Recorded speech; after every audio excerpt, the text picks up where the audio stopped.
what's up guys? Welcome back to Take on Tottenham. My name is Ben and this is my take on Tottenham.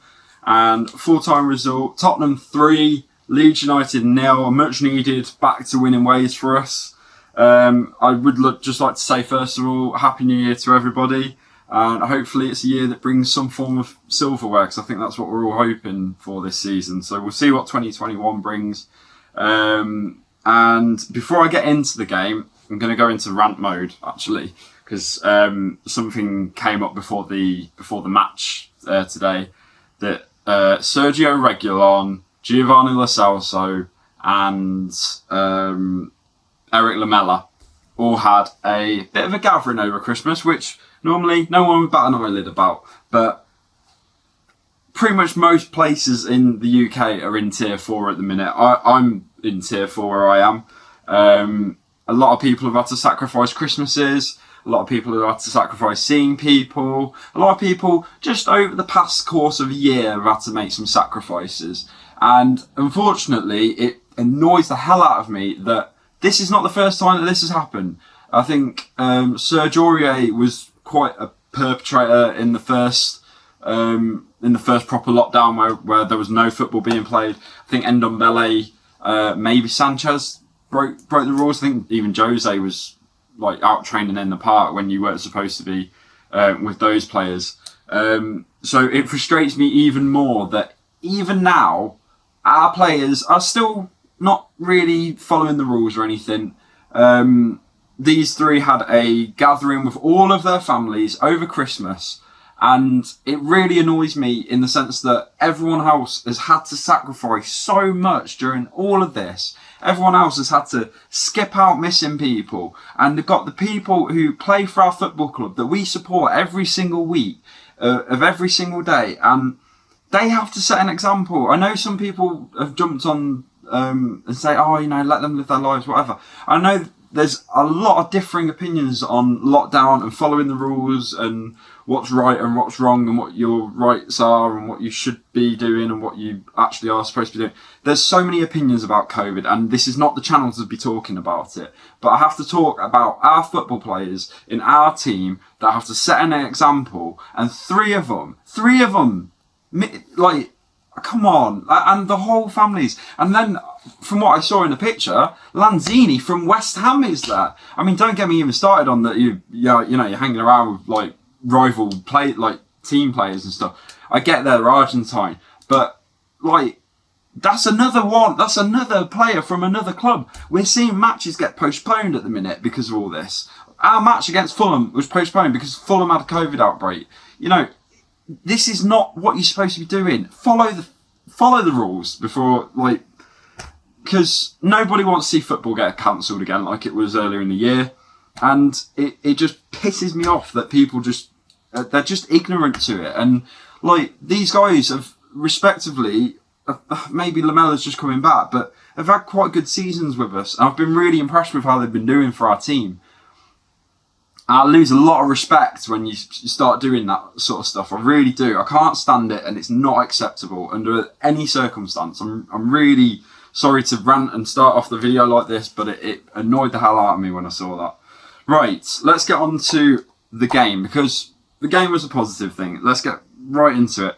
So, we won 3-0, back to winning ways, finally. And there's a lot of good things. There are still some bad things, of course, but there are a lot of good things. So I know Sonny got man of the match today, and I thought he was excellent. But for me, I thought Højbjerg was man of the match. I thought he didn't stop running. He helped out a lot defensively today. I thought he just doesn't stop, does he? He really was relentless again today, and I thought he just, he had a couple of shots on goal, which we don't really get from Højbjerg much, but yeah, I thought he was brilliant. Man of the match for me. Ndombele, as always, I have to say, he's fantastic. Of course he's fantastic. He again had a couple more shots on goal. It's weaving out. I still, even though I see it like every week, it still amazes me how he sort of manages to shift his body weight the way he does and still keep the ball. It's quite extraordinary sometimes. And I just think, I just want him to get a full 90. That's my only criticism of him this season. He's not played, from what I can remember, a full 90 minutes. Harry Kane was brilliant today. Back to the Kane that we've been missing the last couple of weeks. Very influential in play. Fantastic assist for the Son goal. I mean, the vision to pick him out there was brilliant. The ball was excellent. And yeah, I thought it was a proper top-notch Kane and Son display, something that we've really been lacking over the last few weeks. I'd also like to say congratulations on the arrival of his newborn son as well, because that happened in the week. Sonny. Oh, it was so good. I thought he was very threatening throughout the whole match. I thought Leeds sort of struggled a bit with sort of keeping him marked up. He had some really good opportunities where he's missed out though. I know there was a ball, I think it was 3-on-1 we had. He was going up to the keeper and he just tried threading the ball. I think it was to Højbjerg and it just got cut out. And there's a couple of things like that, but overall it was a really good game from Son. And his goal, I mean, what a take that was. I mean, I know it looks probably like a really simplistic goal, but the taking of it to take that first time and score at the near post, I thought it was a really, really good finish. And those two combining again, what we want. Steven Bergwijn, right. I'm going to say it because I know a lot of people are going to jump on his back. I am here to defend Steven Bergwijn. I think right. He misses chances. He's missed chances at Liverpool. He missed some sitters today. I wouldn't say sitters, but he spurned some chances that you think, okay, if Harry Kane or Sonny was in there, he would score them. They would score them. We know what Steven Bergwijn can do in front of goal. You literally just look at his debut. That goal shows you everything that he's got in his locker. And it's just not falling his way at the minute. And that's just how it goes. Harry Kane went through a goal drought at one point under Pochettino. Heung-min Son started out his career terribly for Spurs. He was nowhere near the player that he is today. I'm not saying Steven Bergwijn is like a brand new signing, but just bear in mind that like he's still sort of in that first stages of his Tottenham career.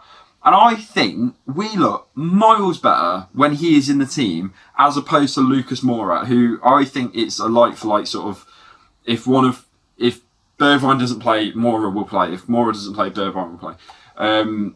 Obviously, everyone wants the ideal Kane, Son, Bale thing, but let's be honest, that's not going to happen in the immediate future because Bale can't last a full 90 and he's injured at the minute as well. So for this time, it's between Moura and Bergwijn, and I think Bergwijn offers so much more than Lucas Moura. I thought Lucas Moura has been so bad in the last couple of weeks.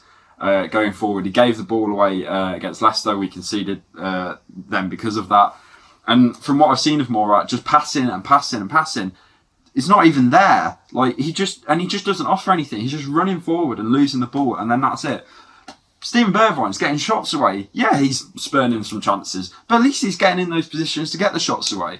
And as well, he won the penalty. I think the biggest missed chance that he had was that. Where he turned on the spot. I think if he just realised how much time he actually had, it'd be in the back of the net for sure. I just think he didn't realise how much time. He did the turn and wanted to shoot straight away and it went straight over. But honestly, I really want fans to get off his back because I think one, he doesn't deserve it, and two, we look a better team with him in the starting lineup. So I really hope that he doesn't get flack after this game because I, for one, will support him. I think we're better with him. Toby Alderweireld, absolutely solid today. Got a goal as well, even if it was about that far over the line. But yeah, I thought he was really good today, really solid. Eric Dyer, I thought, gave some balls away. He was okay today, not amazing. But to be fair, the whole defence really, in particular, Dyer and Alderweireld really just cut Leeds out. Leeds, for what they threw forward and looked threatening, their final balls weren't there and stuff. And I felt like they actually didn't have too much to... I think they had to stay on their toes the whole match, and I'll get into that in a second. But realistically, sort of having looked back on it, I don't think they had too much to worry about now. Davies, I thought, was good today. I thought he was very solid. I think Reguilon was on the bench.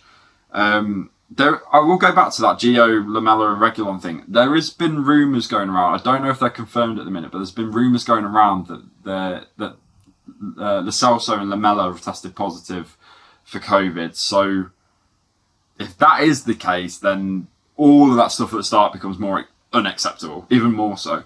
I thought Harry Winks was poor today. I didn't really notice him too much. I really wanted to see Dele today. Where was Dele? I thought it was another good opportunity to bring him on, but apparently not, according to Jose. And I'm going to have another rant. Matt Doherty, I thought he was poor today. He was really, really bad. He was poor anyway. But the sending off at the end, you're on a yellow, 91st minute, you get yourself another yellow and get sent off.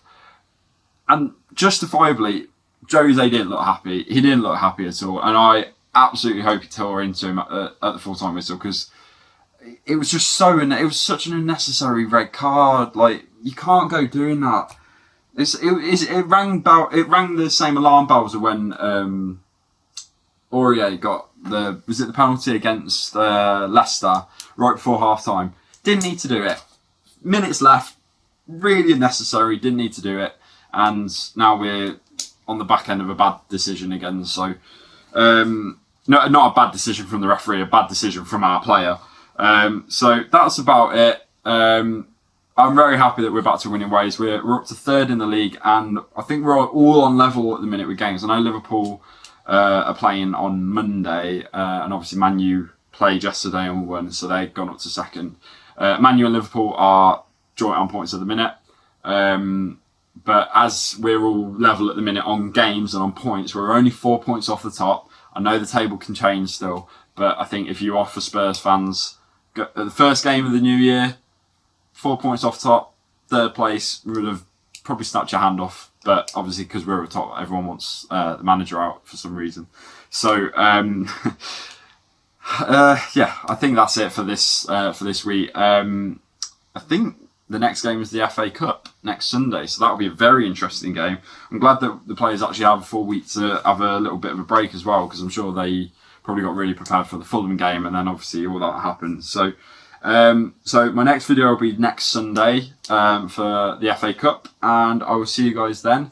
Let me know in the comment section. First of all, what did you think about the COVID rule breaking thing? I'm really interested to see people's opinions on that. And also, what did you think about the match and the sending off as well? Because I think that's just really poor. Please hit the subscribe button and the like button, and I will see you guys in the next game. And as always, come on, you Spurs.